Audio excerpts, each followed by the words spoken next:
नमस्कार, स्वागत है आप सभी का फर्स्ट इंडिया न्यूज में। मैं हूं आपके साथ शिखा शर्मा और सीधे रुख करेंगे न्यूज ब्लास्ट खबरों की ओर। प्रधानमंत्री नरेंद्र मोदी आज छत्तीसगढ़ दौरे पर रहे। रायपुर में प्रधानमंत्री मोदी ने जनसभा को भी संबोधित किया। प्रधानमंत्री मोदी ने विपक्षी एकता पर हमला बोला। कहा, कांग्रेस के लिए छत्तीसगढ़ एक एटीएम की तरह है। कांग्रेस गंगा जी तक की झूठी कसम खाती है। छत्तीसगढ़ में हजारों करोड़ों का शराब घोटाला हुआ। जिसने गलत किया वो बचेगा नहीं। मोदी किसी हालत में पीछे नहीं हटेगा। मोदी गरीब का बेटा है, दुख दर्द समझता है। मेरे खिलाफ साजिश हो रही है। सारे भ्रष्टाचारी एक हो रहे हैं। जिनके दामन में दाग है वो साथ आ रहे हैं। कांग्रेस ने छत्तीसगढ़ में मां बहनों के साथ धोखा किया। भाजपा की सरकार बनते ही छत्तीसगढ़ में सबको घर मिलेगा। केंद्र की योजनाओं से छत्तीसगढ़ को लाभ पहुंचा। छत्तीसगढ़ के निर्माण में बीजेपी की अहम भूमिका। रायपुर में पीएम मोदी ने कई परियोजनाओं का शिलान्यास भी किया। जोधपुर को मिला वंदे भारत ट्रेन का तोहफा। प्रधानमंत्री नरेंद्र मोदी ने वंदे भारत एक्सप्रेस को दी सौगात। जोधपुर और साबरमती के बीच चलेगी वंदे भारत एक्सप्रेस। प्रधानमंत्री मोदी ने वीसी के जरिए वंदे भारत को हरी झंडी दिखा दी। जोधपुर में भी आयोजित हुआ रेलवे स्टेशन पर समारोह। जोधपुर अहमदाबाद जोधपुर वंदे भारत एक्सप्रेस का शेड्यूल हुआ जारी। जोधपुर अहमदाबाद वंदे भारत जोधपुर से सुबह 5:55 पर प्रस्थान करेगी। वंदे भारत ट्रेन अहमदाबाद साबरमती पहुंचेगी दोपहर 12:05 पे। वहीं अहमदाबाद साबरमती से शाम 4:45 पर प्रस्थान करेगी वंदे भारत ट्रेन और रात 11:10 पर पहुंचेगी जोधपुर। मारवाड़, फालना, अबू रोड, पालनपुर व मेहसाणा स्टेशनों पर रुकेगी वंदे भारत। मंगलवार को छोड़कर रेल सेवा हफ्ते में 6 दिन संचालित होगी।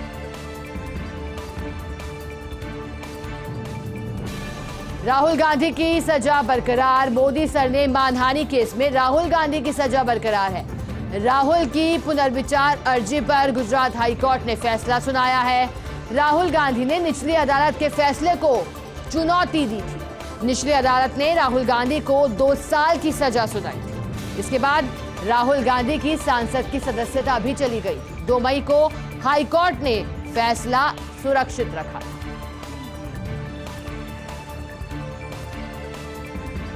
तो खुल गया मुख्यमंत्री अशोक गहलोत का पिटारा। वीडियो कॉन्टेस्ट का मुख्यमंत्री गहलोत ने आगाज कर दिया। मुख्यमंत्री गहलोत ने वीडियो संदेश जारी कर आगाज किया। कहा, मेरे प्यारे प्रदेशवासियों, महंगाई राहत शिविर के माध्यम से कामयाबी मिली। इसमें करीब 1,25,00,000 के आसपास परिवारों ने भाग लिया और अपना पंजीकरण कराया। लगभग 10,000 किलोमीटर की यात्रा मैंने की होगी। मैंने देखा कि सब जगह लोगों में उत्साह था। यह प्रतियोगिता ऐसी है जिसके माध्यम से आमजन जुड़ सकेगा। इसमें प्राइज भी रखे गए हैं, इसलिए कि नौजवानों को भी वीडियो बनाने का अवसर मिले और ये सोच करके यह प्रतियोगिता आयोजित की जा रही है। मकसद सिर्फ यह है कि 15 लाख परिवार बच गए हैं, उनको जोड़ने का काम इसके माध्यम से हो सकेगा। जिनकी रुचि है वे आगे आए और कोई भी योजना हो उसका वीडियो बनाकर अपलोड करें। तो एक तरफ तो स्कीमों की जानकारी अधिक से अधिक लोगों तक पहुंचेगी और जिसका लाभ प्रदेशवासियों को मिलेगा। दूसरी तरफ छात्रों का भी कॉन्फिडेंस बढ़ेगा। मेरा मानना है कि प्रतियोगिता अपने आप में बहुत महत्व रखती है। सोच समझकर इसको प्रारंभ किया गया। मुझे आशा है आप अपना मोबाइल उठाएंगे और वीडियो बनाएंगे और हमें भेजेंगे, जिससे कि आपको इनाम जीतने का अवसर मिल सके। जन सम्मान, जय राजस्थान।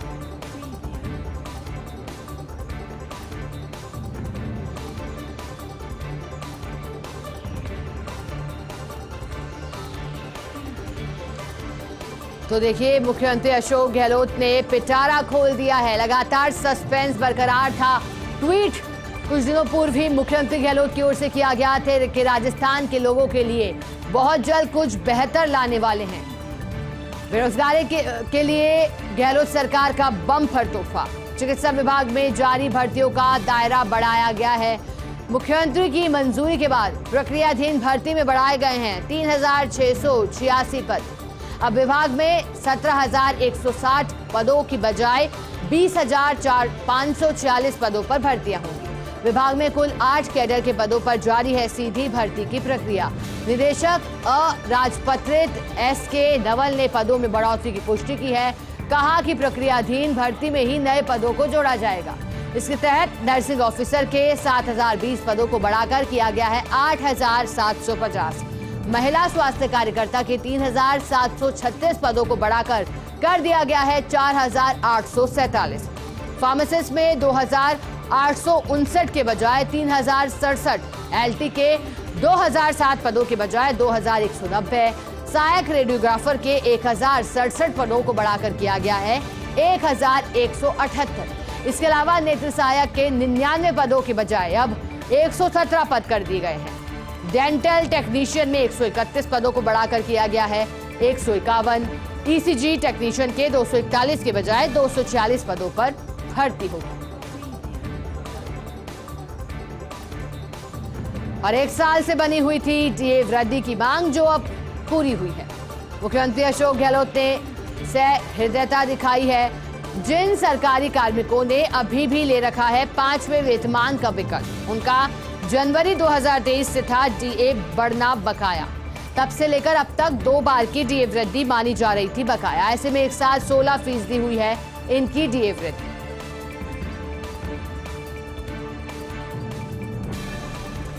मंगोलिया के दौरे पर लोकसभा अध्यक्ष ओम बिरला। स्पीकर बिरला ने मंगोलिया के राष्ट्रपति यू कुरेल सुख से भेंट की है। मंगोलियाई राष्ट्रपति भवन में दोनों नेताओं की शिष्टाचार भेंट हुई। दोनों के बीच भारत और मंगोलियाई संबंधों को प्रगाढ़ बनाने पर विस्तृत रूप से चर्चा हुई। मंगोलिया में भारत के आर्थिक सहयोग से बन रही है रिफाइनरी पर भी बात हुई। मंगोलिया की ऊर्जा आवश्यकताओं को पूरा करेगी। यह रिफाइनरी भारत की इस मदद से मंगोलिया में आएगी आर्थिक प्रगति। दोनों देशों की साझा बौद्ध विरासत पर भी चर्चा हुई। दोनों देश शांति और सह अस्तित्व की भावना का समर्थन करते हैं। मंगोलिया के संसद भवन में स्पीकर ओम बिरला का स्वागत हुआ। सांसदों ने खड़े होकर तालियां बजाकर बिरला का भव्य स्वागत किया। स्पीकर ओम बिरला ने देखी मंगोलिया की संसद की कार्यवाही।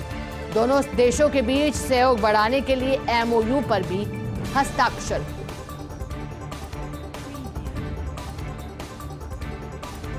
कांग्रेस में शामिल होने की खबरों को लेकर पंकजा मुंडे का बयान। पंकजा मुंडे ने कांग्रेस ज्वाइन करने की खबरों को सिरे से खारिज कर दिया। खबरों को खारिज करते हुए उन्होंने कहा, मैं ना तो राहुल और ना ही सोनिया गांधी जी से कभी मिली हूं। मैंने आज तक दोनों को सामने से भी नहीं देखा। इसको लेकर जो भी खबरें चल रही हैं वो सब फर्जी हैं। मैंने कभी किसी भी पार्टी में जाने के संबंध में कोई बात नहीं कही। मैंने अपने 20 साल के राजनीतिक करियर में कभी छुट्टी तक नहीं ली, लेकिन अब लगता है कि 1 या 2 महीने की छुट्टी लेने की जरूरत है। भाजपा में संगठनात्मक नियुक्तियां। 4 राज्यों के चुनाव प्रभारी बनाए गए हैं। प्रहलाद जोशी को राजस्थान का चुनाव प्रभारी बनाया गया। नितिन पटेल राजस्थान के सह प्रभारी चुने गए हैं।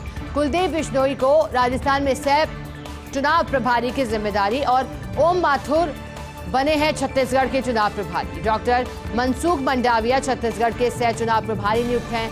भूपेंद्र यादव को मध्य प्रदेश का चुनाव प्रभारी बनाया गया। अश्विनी वैष्णव को एमपी के सह चुनाव प्रभारी का जिम्मा सौंपा गया है। प्रकाश जावड़ेकर को तेलंगाना का चुनाव प्रभारी नियुक्त किया गया। सुनील बंसल को तेलंगाना का सह चुनाव प्रभारी बनाया गया। भाजपा में संगठनात्मक नियुक्तियां। 4 राज्यों के चुनाव प्रभारी बनाए गए हैं। प्रहलाद जोशी को बनाया राजस्थान का चुनाव प्रभारी। देश के संसदीय मामलों, कोयला और खान मंत्री हैं प्रहलाद वेंकटेश जोशी। 2004 से हैं लोकसभा सदस्य। अभी धारवाड़ लोकसभा क्षेत्र का प्रतिनिधित्व भी करते हैं। 2014 से 2016 तक कर्नाटक के भाजपा अध्यक्ष रह चुके हैं जोशी। 2022 में उत्तराखंड में चुनाव प्रभारी बनाया गया था जोशी को।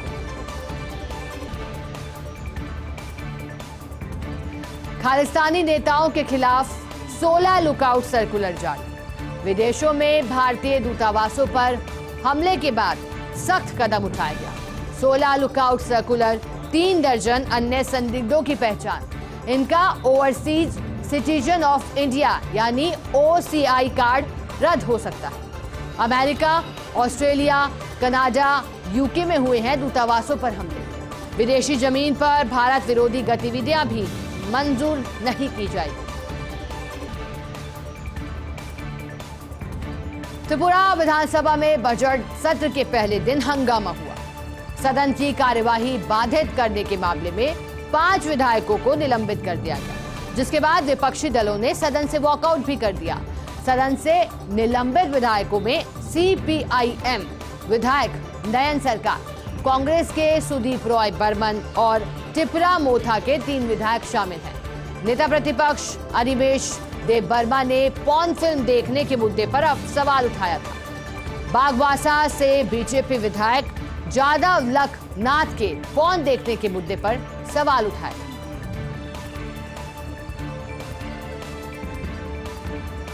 राष्ट्रीय उपभोक्ता विवाद निवारण आयोग में नियुक्तियां, जस्टिस एपी शाही को नियुक्त किया गया। एनसीडीआरसी का अध्यक्ष 4 साल की अवधि या 70 वर्ष की आयु प्राप्त करने तक पद पर रहेंगे। सेवानिवृत्त आईआरएस भरत कुमार पंड्या को बना है एनसीडीआरसी में सदस्य। डॉक्टर साधना शंकर को भी किया गया सदस्य के रूप में नियुक्त। वहीं सेवानिवृत्त एयर वॉइस मार्शल जोनाला गड्डा राजेंद्र भी बने हैं सदस्य। 4 साल की अवधि या 67 वर्ष की उम्र प्राप्त करने तक सदस्य रहे।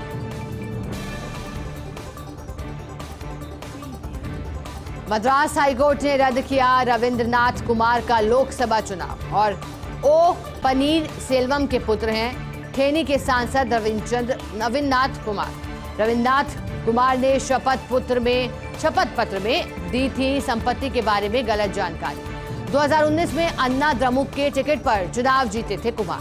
पिछले वर्ष कुमार और उनके पिता पनीर सेल्वम को पार्टी से निष्कासित भी कर दिया गया था। रविंद्रनाथ कुमार को फैसले के खिलाफ अपील के लिए 1 माह का समय भी दिया गया, तो मद्रास हाईकोर्ट ने रद्द किया है रविंद्रनाथ कुमार का लोकसभा चुनाव और ओ पनीर सेल्वम के पुत्र हैं ठेनी के सांसद रविंद्रनाथ कुमार। रविन्द्रनाथ कुमार ने शपथ पत्र में संपत्ति के बारे में गलत जानकारी दी थी। 2019 में अन्ना द्रमुक के टिकट पर चुनाव जीते भी थे कुमार, लेकिन पिछले वर्ष कुमार और उनके पिता पनीर सेल्वम को पार्टी से निष्कासित कर दिया गया था। रविन्द्रनाथ कुमार को फैसले के खिलाफ अपील के लिए 1 माह का समय मिला। न्यूज़ ब्लास्ट खबरों की ओर। इसरो ने तय की चंद्रयान 3 की लॉन्चिंग की तारीख। चंद्रयान 3 की लॉन्चिंग होगी 14 जुलाई को दोपहर 2:35 पे की जाएगी चंद्रयान 3 की लॉन्चिंग। 23 या 24 अगस्त को लैंडर चांद की सतह पर उतरेगा। चंद्रयान 2 मिशन का विस्तार है चंद्रयान 3। उस समय आखिरी क्षणों में चांद की सतह पर क्रैश हो गया था चंद्रयान 2 और फिर बेहद भावुक करने वाले पल भी सभी ने देखे थे जब प्रधानमंत्री नरेंद्र मोदी ने भी इसमें कंसोल किया था कि हम आगे जरूर सफलता प्राप्त करेंगे। इसरो ने तय की है चंद्रयान 3 की लॉन्चिंग की तारीख। चंद्रयान 3 की लॉन्चिंग होगी 14 जुलाई को, यानी कि अब से 1 सप्ताह बाद दोपहर 2:35 पर की जाएगी चंद्रयान 3 की लॉन्चिंग। 23 या 24 अगस्त को लैंडर चांद की सतह पर उतरेगा। चंद्रयान 2 मिशन का विस्तार है चंद्रयान 3। उस समय आखिरी क्षणों में चांद की सतह पर क्रैश हो गया था चंद्रयान 2। तो पाकिस्तान ने फिर अलापा है कश्मीर राग। संयुक्त राष्ट्र सुरक्षा परिषद में उठाया है कश्मीर का मुद्दा। इस पर यूएन में भारत के मिशन काउंसलर आशीष शर्मा ने कहा, लद्दाख और जम्मू कश्मीर हमेशा भारत का अभिन्न अंग थे और रहेंगे। इस पर पाक क्या सोचता है या चाहता है, इससे कोई फर्क नहीं पड़ता। भारत के खिलाफ जहर उगलना राजनीति से प्रेरित है, हम इसे स्वीकार नहीं करेंगे। जो लोग खुद कट्टरता में डूबे हुए वो भारत की एकता को नहीं समझ सकते। शर्मा ने कहा कि हम इस तरह के बयान की कड़ी निंदा करते हैं। तो एक बार फिर से पाकिस्तान कश्मीर का राग तो अलाप रहा है, लेकिन भारत ने भी अपना रुख स्पष्ट कर दिया है, क्योंकि पाकिस्तान ने फिर अलापा है कश्मीर राग। संयुक्त राष्ट्र सुरक्षा परिषद में कश्मीर का मुद्दा उठाया था। इस पर यूएन में भारत के मिशन काउंसलर आशीष शर्मा ने भी बयान दिया। मोहम्मद बिन अब्दुल करीम अल ईसा की 5 दिन भारत यात्रा। 10 जुलाई को भारत पहुंचेंगे सऊदी अरब के पूर्व न्याय मंत्री अल ईसा। विदेश मंत्री जयशंकर एनएसए अजीत डोभाल से मुलाकात करेंगे। अल्पसंख्यक मामलों की मंत्री स्मृति ईरानी से भी मुलाकात करेंगे। मुस्लिम वर्ल्ड लीग के महासचिव हैं मोहम्मद बिन अब्दुल करीम अल ईसा। समान नागरिक संहिता के मुद्दे पर चर्चा कर सकते हैं अल ईसा। भारत दौरा बेहद खास। चलिए आगे बढ़ेंगे। 42 साल के हुए हैं धोनी। 7 जुलाई 1981 को झारखंड की राजधानी रांची में उनका जन्म हुआ था। महेंद्र सिंह धोनी ने 2020 में लिया था अंतर्राष्ट्रीय क्रिकेट से संन्यास। अभी आईपीएल की चेन्नई सुपर किंग्स का नेतृत्व करते हैं। धोनी की कप्तानी में 5 बार चैंपियन बन चुकी है चेन्नई की टीम। भारत को टी20 विश्व कप और वनडे विश्व कप में विजेता बनाया था। महेंद्र सिंह धोनी की ही कप्तानी में टीम इंडिया ने जीती थी चैंपियंस ट्रॉफी भी।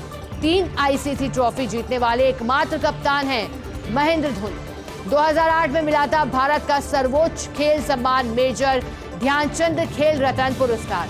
2009 में पद्मश्री और 2018 में पद्म भूषण पुरस्कार से भी नवाजे गए। सेना की पैराशूट रेजिमेंट में लेफ्टिनेंट कर्नल की मानद रैंक रखते हैं धोनी।